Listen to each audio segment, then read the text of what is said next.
Okay, my name is Bobby Vaught. Don't forget to hit the subscribe button if you so choose. In the description below, I'll put a link to lesson 1 of a series I've done, Everything You Need to Know to Understand Investing. Up to 16 lessons now. There'll be more coming at some point. If you're interested, you click on the link to lesson 1 in the description, and then every lesson has a link in the description to the next one. So lesson 1 has a link to lesson 2, which has a link to lesson 3, and so on and so forth.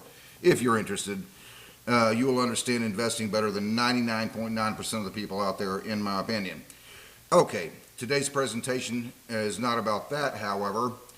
There's two different parts of this channel. There's the investing side, which I just mentioned, and then there's also, I do a lot more content on political, social, economics things, all kinds of things like that.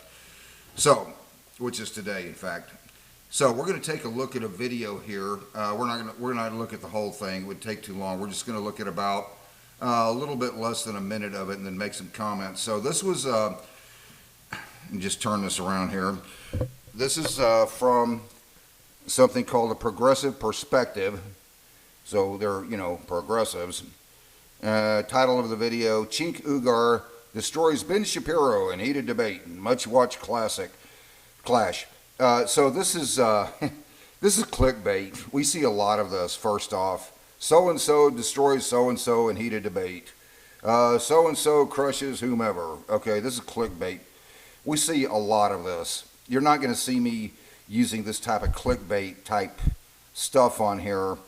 I don't know what I'm going to title this video yet. It's not going to be anything like that. It's probably going to be something like Cenk Uygur, can you get your economic data right? Something like that. In any event, I don't know exactly how I'm going to title the video. I'll know when I start uploading it.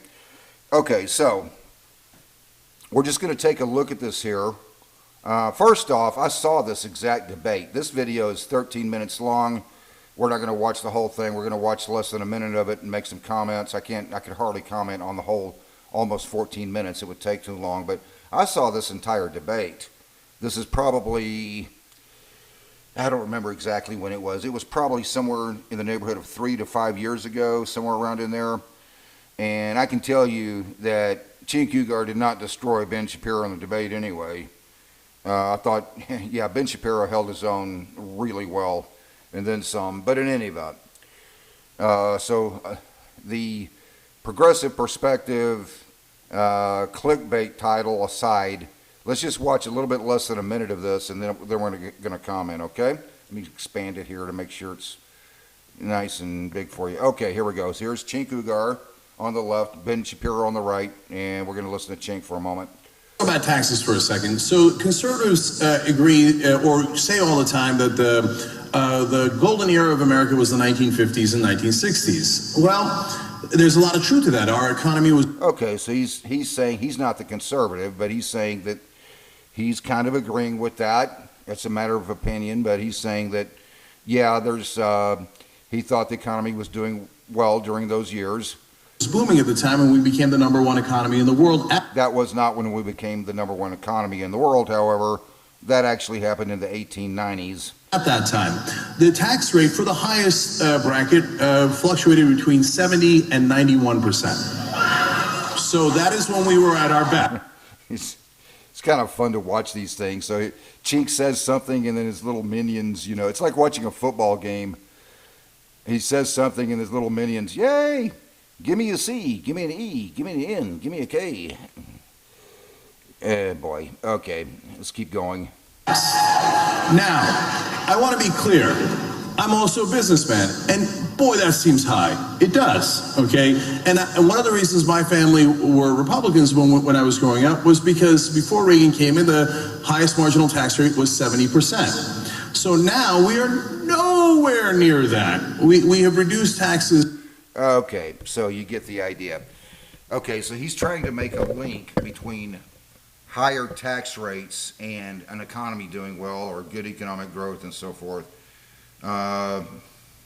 Mistaken causation, number one, but in any event. So let's just analyze this, okay? So this isn't the first time that I've heard Cenk Uygur say there was a 91% top tax rate at one time in the 1950s. He loves to point this out. He and other people on the left have pointed this out frequently. Cenk loves to point this out. He intentionally withholds very important parts of the story, however. Allow me to explain. So let's look at just two hypothetical scenarios, and then we'll look at some actual data, okay? A couple of hypothetical scenes. Scene one, a top tax rate of 91%, but it doesn't kick in until, let's say, over $1 million. Scene two, a top tax rate of 40%, but it kicks in on income of anything over $500,000. Which has the higher taxes? Well, that depends. It depends on your income and what the other tax brackets are, what those income levels are to hit that threshold, et cetera, et cetera.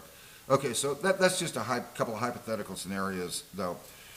I'm trying to demonstrate that just blindly looking at the top marginal rate, we all understand how progressive tax rates, marginal tax rates work.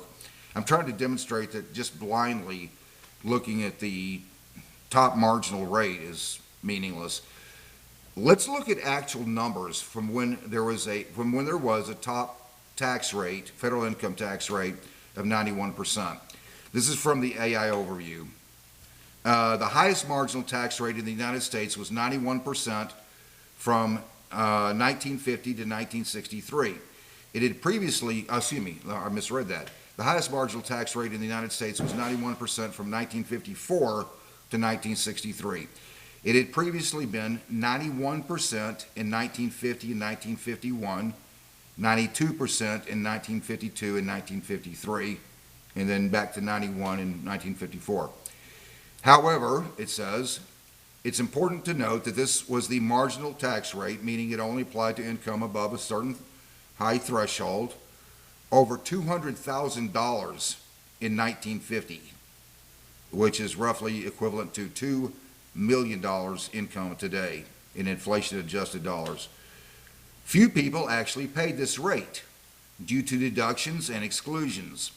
The effective tax rate, which accounts for these factors, was much lower, no kidding. For example, the richest 1% paid an average of 42% of their income in taxes during the 1950s, considering federal, state, and local taxes, unquote. That's the AI overview. So allow me just to repeat that, okay? The effective tax rate, which accounts for these factors, was much lower. The richest paid 1% paid an average of 42% of their income in taxes during the 1950s. And keep in mind, that was including federal, state, and local taxes. So the person who created that video, he claims, oh, this is just simple math. Well, here's some of that simple math that the creator of that video claims. Some people choose to ignore, like Cenk Uygur. Taking just 1 year of that data, the first one, 1950, that top marginal tax rate of 91% was on household income.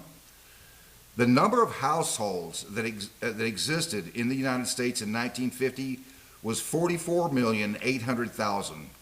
Total population in 1950 of 151,325,798. So how many of those 44,000, this is very important, listen to this closely, how many of those 44,800,000 households went over the $200,000 threshold to the top marginal tax rate? About 10,000. That was it. I was unable to obtain the precise number. A simple search said about 10,000.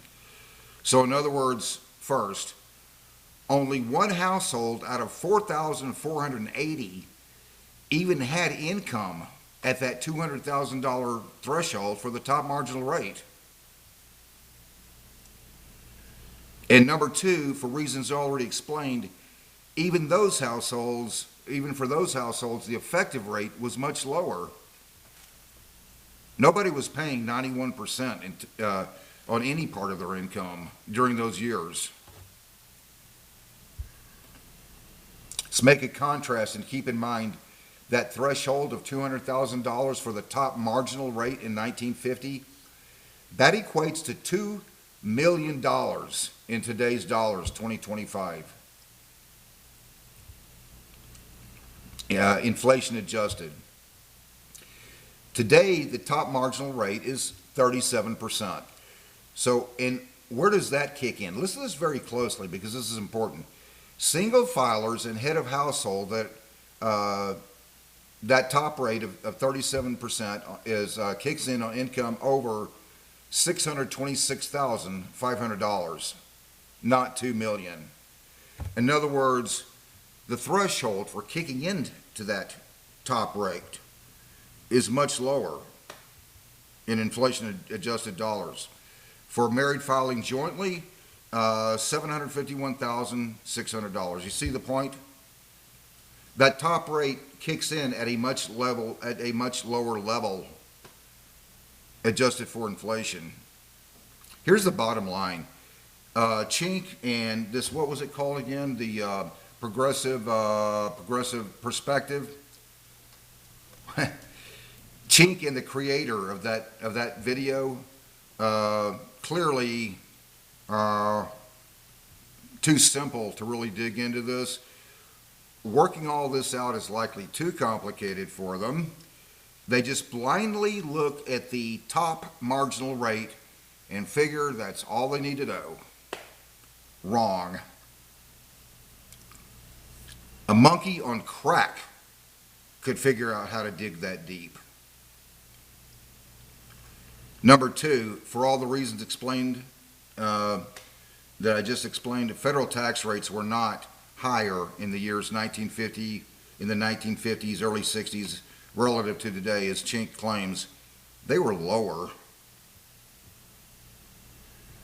But maybe that's why the economy was booming in those years, as Cenk pointed out.